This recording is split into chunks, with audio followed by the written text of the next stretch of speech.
FIR दर्ज हो गया, उन पे सस्पेंशन की कार्रवाई हो रही है। तो ये सख्ती से हम लोग पेश आते हैं, इस प्रकार के लोगों को हम लोग टॉलरेट नहीं करेंगे। शीघ्र ही हम लोगों ने हमने आदेश दिया है कि 15 से 20 दिनों में उनको डिसमिस करिए। ऐसे लोगों के लिए पुलिस में कोई जगह नहीं है जो वर्दी पहन करके और आपराधिक का आचरण प्रदर्शित करते हैं। भ्रष्ट और लालची पुलिस पदाधिकारियों पर अब बिहार डीजीपी विनय कुमार ने सख्त रुख अपना लिया है।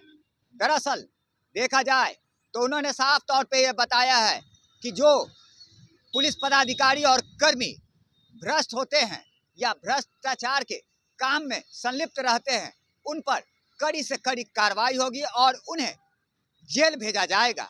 इस पूरे मामले की जानकारी देते हुए बिहार डीजीपी विनय कुमार ने साफ तौर पे बताया है कि हाल के दिनों में गया और वैशाली में पुलिसकर्मियों और पदाधिकारियों द्वारा पैसे और सोने के लेन देन मामले में संलिप्त पाया गया है, जिस मामले में उन्हें खोजकर उन पर एफआईआर दर्ज किया जाएगा और उनको उनकी जगह जेल वहां भेजी जाएगी और विभागीय कार्रवाई भी उन पर की जाएगी। आइए सीधे सुनवाते हैं इस पूरे मामले को लेकर क्या कुछ कह रहे हैं Bihar DGP Vinay Kumar.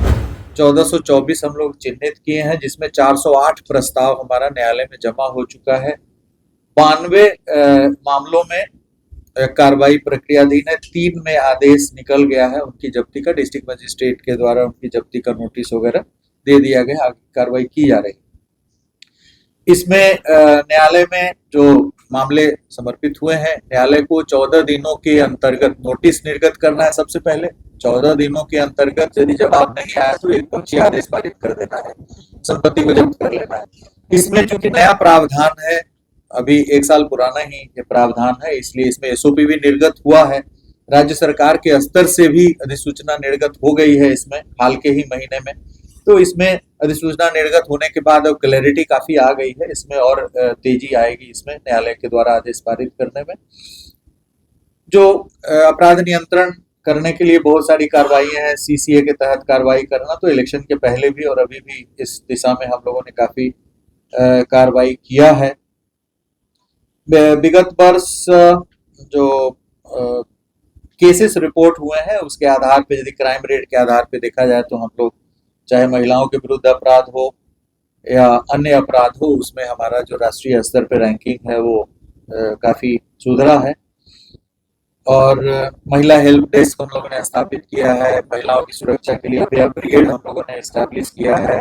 POCSO cases के ट्रायल में तेजी लाई है, करीब 500 से अधिक अपराध कर्मियों को, पॉक्सो एक्ट के अपराध कर्मियों को सजा हुआ है।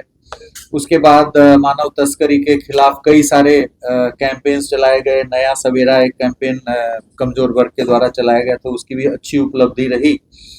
करीब 100 से अधिक जो तस्कर के द्वारा बच्चों को तस्करी किया गया था, उनकी बरामदगी विभिन्न राज्यों से की गई है।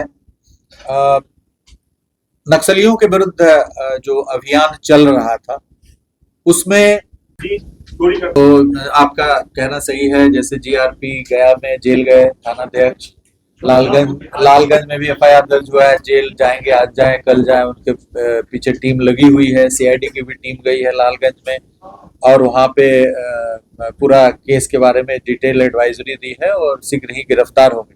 तो पुलिस के अंतर्गत हजारों की संख्या में हमारा करीब 13,000 सब इंस्पेक्टर है, 27,000 हमारा सैंक्शन स्ट्रेंथ है और बढ़ रहा है। तो ये हजारों की संख्या में 1-2 इस प्रकार के लालची लोग रहते हैं जो सोना पैसा देख करके वो लालच के वशीभूत हो जाते हैं और इस प्रकार की कार्रवाई करते हैं। तो उनके प्रति हम लोग किसी भी प्रकार की नरमी ही नहीं, बल्कि उनको जेल भेजना तो इमीडिएटली जेल जा रहे हैं, जैसे लालगंज वाले भी जेल जाएंगे।